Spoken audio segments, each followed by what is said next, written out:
Hey guys, today I'm gonna be making a Dauntless video. I'm gonna be showing you meta builds and just general overall good builds for different weapons. I'm gonna be going over hammer repeaters, war pike, chain blades, and an axe build. All these builds are really strong in escalations, but you can also use them in hunting grounds because they do like a good overall base damage. And even for like low, I know some builds are hard to use for low levels, but I'm going to be showing you ways to overcome being a low level and still being able to survive if you're having trouble with that. For the first build I'm going to be going over, it's going to be an Urska sword build. So you can see Hypothermica with Catalyst cell and Berserker cell. Now, I don't have Avenging Overdrive, but you're gonna want Avenging Overdrive if you want max damage on this build. That's the special. For the mod, you want Recursive Hilt. For the bond, you want the Pangar's Call. Now, for the Omni Cell, you're gonna want Revenant. Now, Revenant pairs really well with Predator because you're not gonna want to get hit when you have Revenant because you're of course gonna be low health and it's gonna be a very vulnerable state. So if you're good at dodging, then this build is great for you. For the Lantern, you're going to want Scarn's Defiance. Now, you can swap this out if you want max damage. You can use the Strike Seal because it gives you more attack speed. And with that attack speed, then, of course, more attack speed is more damage. But you're going to want a Catalyst Cell on this. For the Helmet, you're going to want the Time Weave Helm with Cunning Cell. Thrax's Shadow with Pulse Cell. Torgadoro's Brawn with Overpower.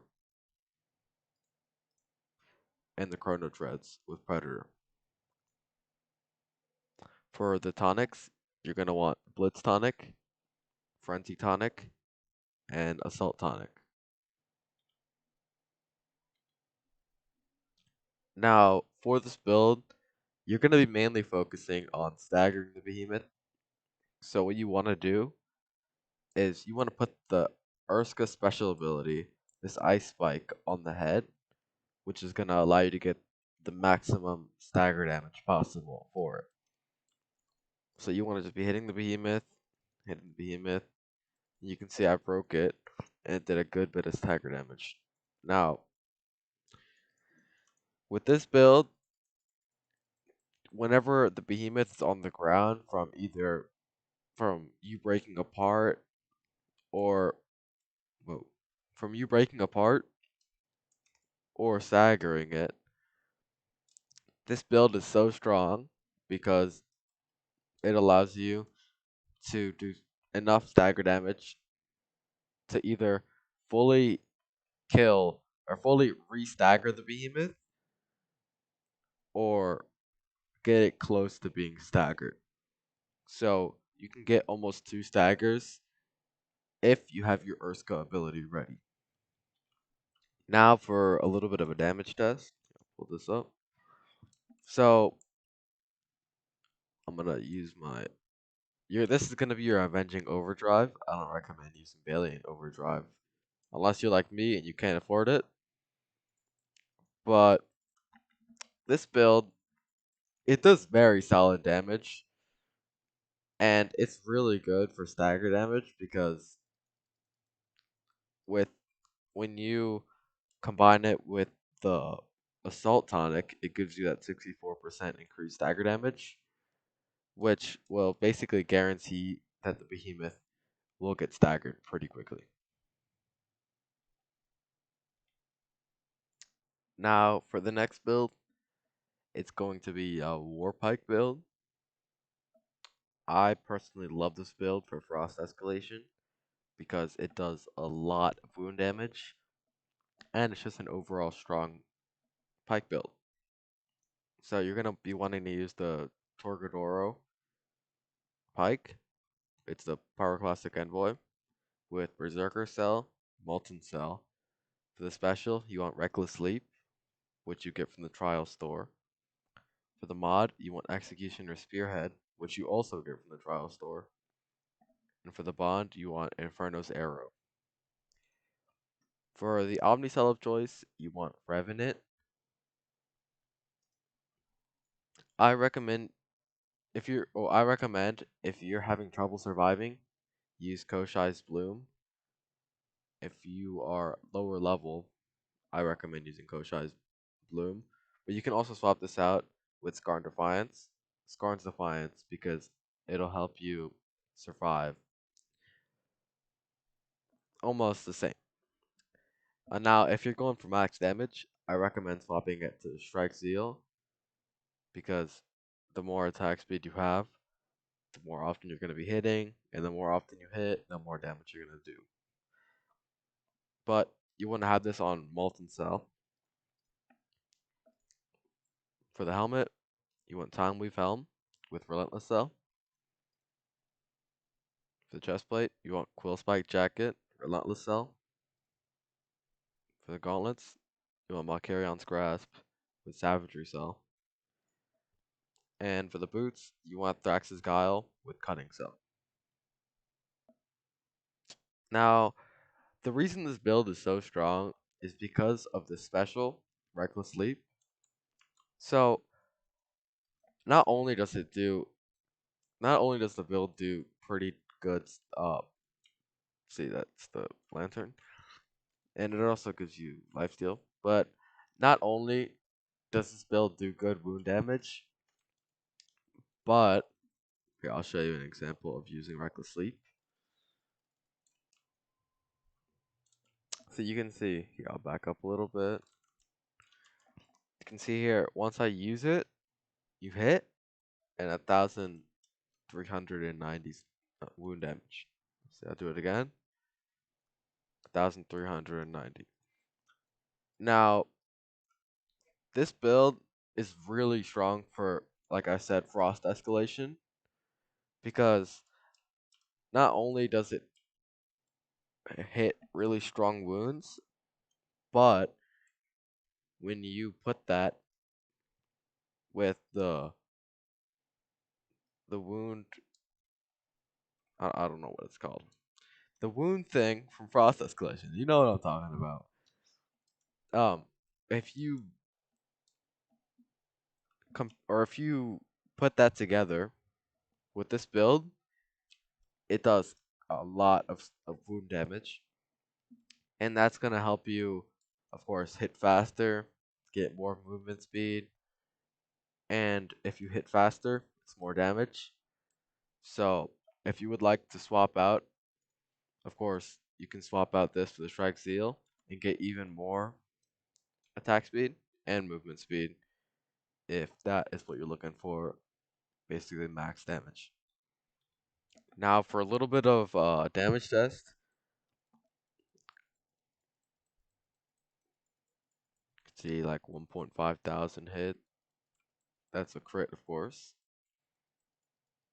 Now you can see it's pretty consistent. You see like 350, 400, some like 700, 800s, and then sometimes I hit like what, almost 1,000 there, like 2.2 thousand. It's a very consistent build if you want just a solid overall Warpike build. For the third build, this is going to be the Axe build. So you're going to want to use the Malkarion's Axe, Terminal Voltage, with the Knockout King Cell and the Catalyst Cell. For the special, you want Grim Onslaught. For the mod, you want Overcharged Cylinder. For the bond, you want the Savit's Cleaver. For the Omni Cell, you can swap this between Discipline and Iceborne. If you're having trouble surviving again, you can use Iceborne. But if you're facing behemoths in hunting grounds, then I highly recommend using Discipline because it'll allow you to interrupt behemoths much faster and it'll also give you that extra 100% more damage from gaining 4 inner fires, the disciplined state. Now for the lantern, I use Strike Zeal. If you're having trouble surviving, of course, you can switch to Scar's Defiance. I don't recommend doing Koshai's Bloom because you won't be hitting that often, but it is still viable since it's 15% lifesteal. But if you're having trouble surviving, use Scar's Defiance. But I'm using Strike Zeal, and you want a Catalyst cell on this. For the helmet, you want Dark Watch with Knockout cell, with the Knockout King cell, I'm sorry. For the chestplate, you want Scravewing's Jacket with Adrenaline cell. For the gauntlets, you want Malkarion's Grasp with Predator cell.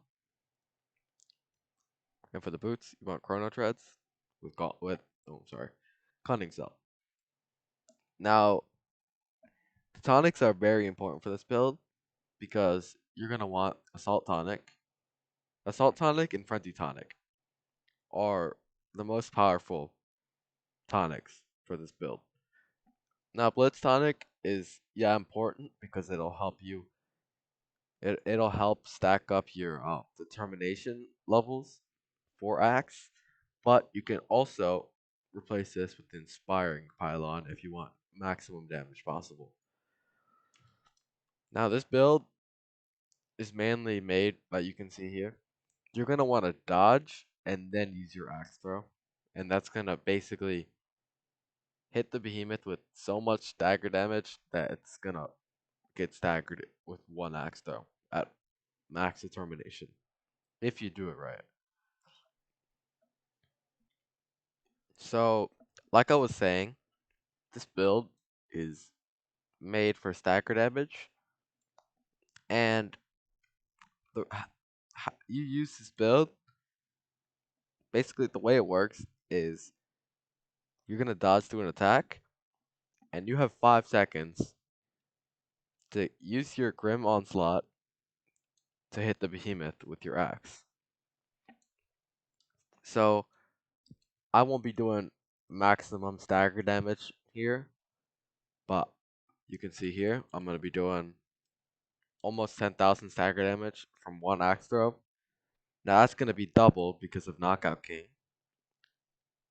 Off just the dodge, it's gonna be doubled plus 30%. So that's 130% more stagger damage. So that'll be about like 25-ish thousand stagger damage. And then when you're in escalations, you're gonna get way higher stagger damage hits, of course. And in frost escalation, it's very strong because you can take the stagger damage amp and pretty much keep the behemoth on the ground the whole time. So it's very helpful for escalations because you can keep the behemoth on the ground for a good while. See, like you can see there, that's another like 10,000 stagger damage. And of course, that'd be like 25,000 once you get Knockout King. And actually, yeah, once you get Knockout King, yeah. For the next build, it's going to be the Chain Blades build. This is going to be the Terra Legendary Death Blossoms with the Endurance Cell, Energize Cell, Special Reaper's Dance, Mod Lightweight Chain, and the Bond Sovereign Slashes. For the Omni Cell, you're going to want to use Iceborne. Now you can swap this out for Discipline, but I highly recommend using Iceborne because this build is going to be hitting very high crits on the slams. So it's going to fully heal you if you're ever low. Now I recommend using Strike Zeal because it gives you the extra move and attack speed. But more in particular, the attack speed will allow you to charge up your ability, Reaper's Dance, more quickly, which is going to be doing the damage. And you want Energize Cell on this. For helmet, you want Thunderdeep's Capacitor. I'm sorry. Cunning Cell. Scraping Jacket, Adrenaline Cell. Fiery Gauntlets, Cutting Cell. And Chrono Shreds, Pulse Cell. For tonics, you're going to want Blitz Tonic, Aether Drive Tonic, and Frenzy Tonic. And this build, like the Axe build, you're gonna be wanting to use you're gonna be wanting to dodge through an attack, and then using your Reaper's Dance slam ability within 5 seconds of that, because that'll allow you to do 100% more part damage on top of the already given 30% part damage. Now, for this build, you can see how quickly on the top left, how quickly that ability is charging up because of the energized cell. But my highest crit with this build was in an escalation. I hit about 100,000 damage. Now I should be doing what, like about 16,000 damage you saw there. So this build, after you dodge, you of course do like double damage, and sharpened already gives you that extra 30% damage, like the axe build. But the axe build, of course, was made for stagger damage. Now, if you ever get low, your Reaper's Dance little slam ability, that is gonna, like, once you use it, like that 1.3 thousand damage, that is gonna convert to a lot of health because of Iceborne. And this build is really good for survivability if you need that. And since Chain Blade is one of the fastest weapons in the game, or I think, yeah, it is the fastest weapon in the game, considering it can hit crits this high, it makes it basically a mini axe, but of course a lot faster. Now for the second to last build of the video, it's going to be a hammer build. This is going to be the Thrax Hammer, Sanity check, with Adrenaline Cell, Pulse Cell. For the special, you want Mighty Landbreaker. For the mod, you want Extended Clip. For the bond, you want Fall of Night, which is the Shroud Hammer, I believe. For the Omni Cell, you're going to want Discipline. Now, you can swap this out for Iceborne if you're having trouble surviving, but I highly recommend Discipline because it allows you to interrupt behemoths fairly easily. For the Lantern, you're going to be wanting to use either the Skarn's Defiance or Strike Seal. Both work. I use Strike Seal for the extra attack speed, but you can use either of these depending if you need help surviving. Catalyst Cell. For the helmet, you want Dark Watch with Berserker Cell. For the chestplate, you want Scravewing Jacket with Endurance Cell. For the gauntlets, you want Fiery Gauntlets with Pulse Cell. For the boots, you want Time Weave Leggings with Berserker Cell. For the tonics, you're going to want Aether Drive Tonic, Assault Tonic, and Blitz Tonic.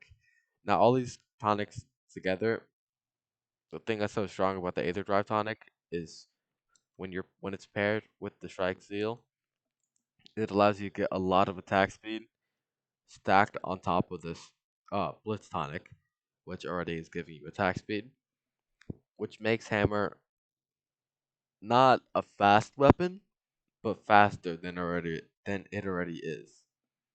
And of course, it's one of the it hits one of the it gets the most it's one of the best. I'm sorry, it's one of the best weapons for stagger damage. So of course, using an assault tonic is makes it even better for that.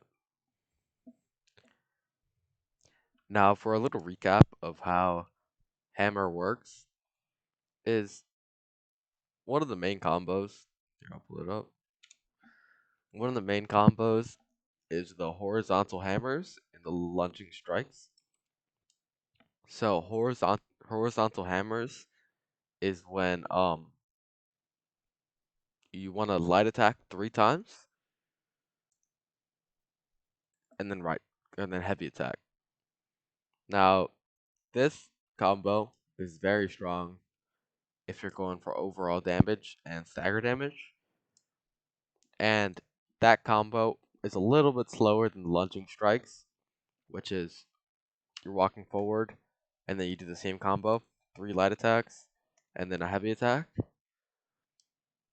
They both do similar damage, but horizontal hammers is a little bit slower, and over time may give you more damage due to due to being able to swing around more